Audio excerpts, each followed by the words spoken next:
I know what you're thinking. You're like, holy brows right now.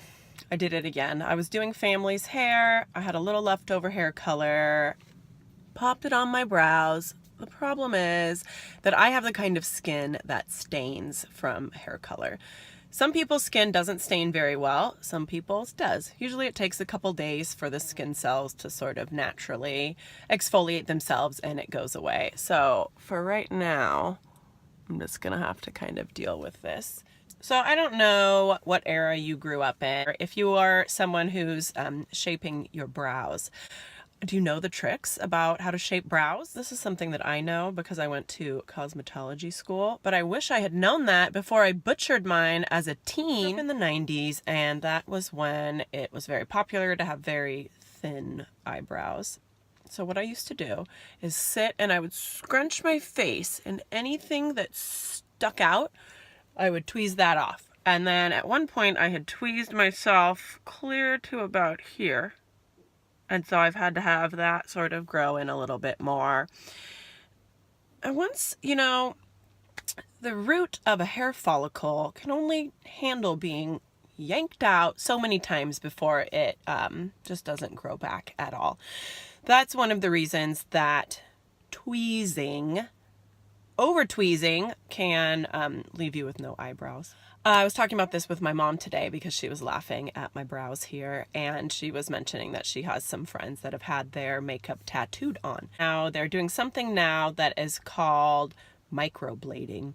Microblading is essentially little tattooed lines that look more like a hair instead of just that thick line going across.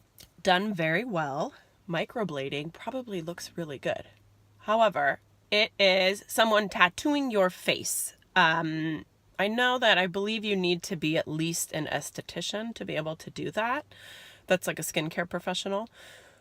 But I don't know that you have to be a tattoo artist. You know, I don't know. There are a lot of things out there that aren't very regulated right now. I'm going to give you a couple little tips about your eyebrows and the way that you're supposed to shape them. Well, first let's go, and I'm going to tell you what they told us in beauty college, which was that you pluck a chicken and you tweeze your brows. So if you're ever talking to a beauty care professional and you say, oh, I want to pluck something, and they annoyingly cut in and tell you that you don't pluck, you tweeze. It's because that was rammed into our heads in beauty college. Pluck a chicken, tweeze a brow.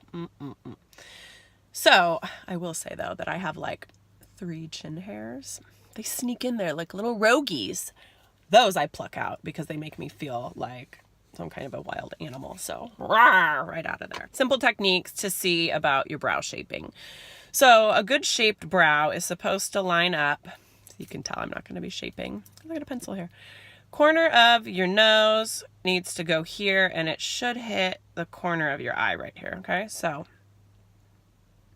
don't hit your eye.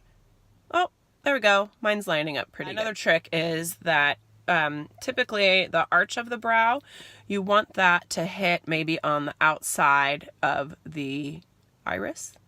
So I don't know, I can't tell because I'm trying to do this here. So let's just, right? Okay, so the other one then is that when you grab, you should be able to draw a line from the edge of your nose here to the edge of your eye, the corner of your eye, and then that should extend out to where the tail of your brow should go. Now a lot of people, oh, there's mine, right there. So I have wide almond eyes because I'm Scandinavian, and so I have like a very large brow here. So I think when I was younger, one of the reasons that I over tweezed is because I had a lot of brow, and I have kind of a smaller face, but I have these bigger features. So yeah, so funny. I didn't know what I was going to talk about, and here I am gabbing away. I hope I can mix this together to be some sort of intelligent video. So just because I don't wear makeup doesn't mean I don't know what I'm doing. And okay, I hope you are having a great weekend too, and I'll see you tomorrow.